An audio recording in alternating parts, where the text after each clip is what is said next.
Good morning students. Siddhi Hindi Vidyalaya के इस online classes में आपका हार्दिक स्वागत है।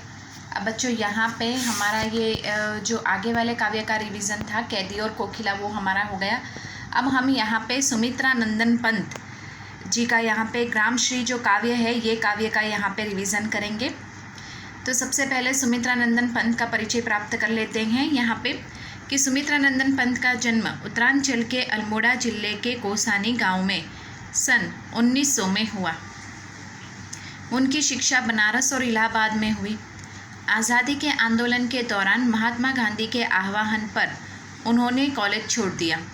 छायावादी कविता के प्रमुख स्तंभ रहे सुमित्रा नंदन पंत का काव्य क्षितिज 1916 से 1977 तक फैला है।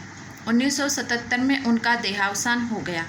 मतलब यहाँ पे बच्चों उनकी जो लिखने की सबसे पहले तो उनका जन्म यहाँ पे बताया गया है कि उत्तरांचल के यहाँ पे कोसानी नामक गांव में उनका यहाँ पे जन्म हुआ, अल्मोड़ा जिले के कोसानी गांव में।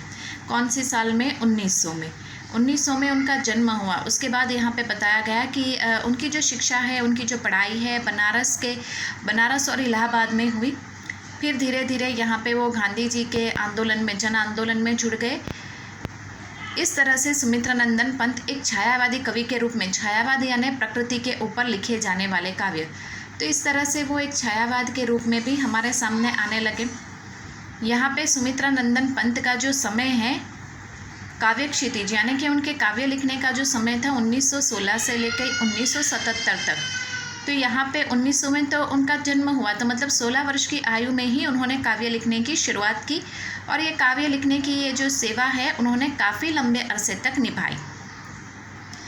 उनकी कुछ एक रचनाओं के नाम यहाँ पे दिए गए हैं। वे अपनी जीवन दृष्टि के विभिन्न चरणों में छायावाद, प्रगतिवाद एवं अरविंद दर्शन के प्रभावित हुए। वीणा, ग्रंथि, गुंजन, ग्राम्य, पल्लव, युगांत, स्वर्ण किरण, स्वर्णधुली, कला और बूढ़ा चांद, लोकायतन, चिदंबरा आदि उनकी प्रमुख काव्य कृतियाँ हैं।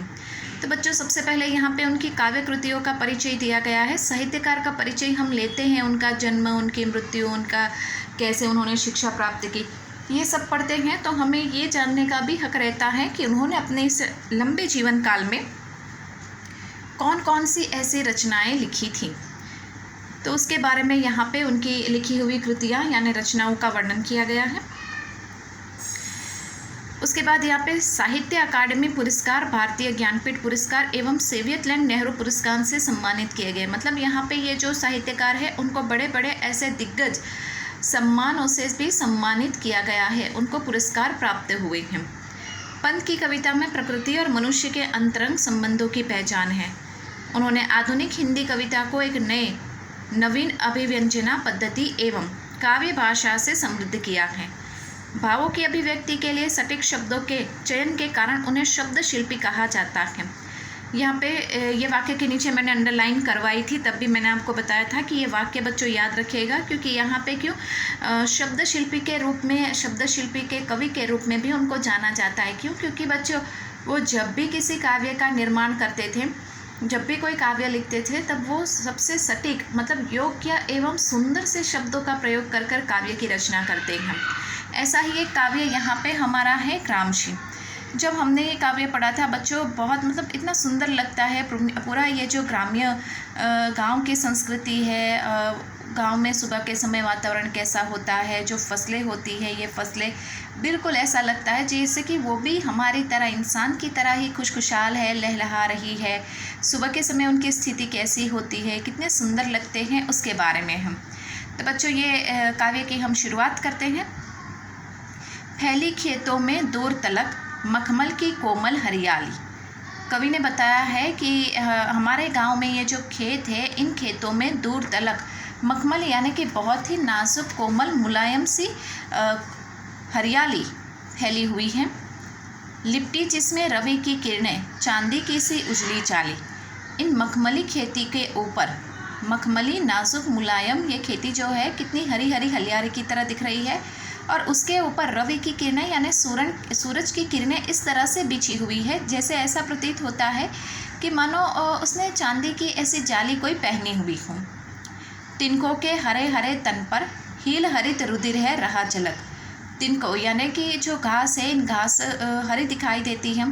तो घास जो होती है ये हरी हरी घासों के ऊपर, जैसे कि हमारे इंसान के शरीर में जो लहू बहता है वो लाल रंग का होता है, लेकिन तिनको के भीतर जो उसका रक्त है, उसका खून है, वो सूरज की किरणें पड़ने पर कितने हरे दिखाई दे रहे हैं। तिनको के भीतर उसका हरा रक्त झलक रहा है। श्याम भूतल पर झुका हुआ नभ का चीर नीलमर नील हलक। यहाँ पे बताया गया है श्याम भूतल पर, इस तरह से यहाँ पे काले रंग की ज़मीन के ऊपर कैसा सुंदर सा, मतलब ये आकाश छाया हुआ है सुबह के समय, कितना पवित्र, कितना सुंदर दिखाई दे रहा है। नीचे यहाँ पे खेतों की यहाँ पे सुंदर सी हरियाली, जिसके ऊपर सूरज की किरणें पड़ी है, चांदी की जाली जैसी दिखाई दे रही है। तिनको का जो शरीर है वो कैसा हरा हुआ दिखाई दे रहा है, उनमें जो रक्त है वो भी हरा हुआ है। उसी प्रकार से काली ज़मीन के ऊपर जिस पे ये फसल उगी हुई है, उसके ऊपर जो ये नीला आकाश फैला हुआ है वो भी कितना सुंदर सा दिखाई देता है। तो बच्चों, इस तरह से आज के इस वीडियो में हम यहाँ तक देखते हैं। फिर नेक्स्ट वाले वीडियो में हम इससे आगे देखेंगे, थोड़ा थोड़ा रिवीजन करेंगे ताकि आपके दिमाग में सरलता से जाए। तब तक के लिए यहाँ रुकते हैं। Thank you.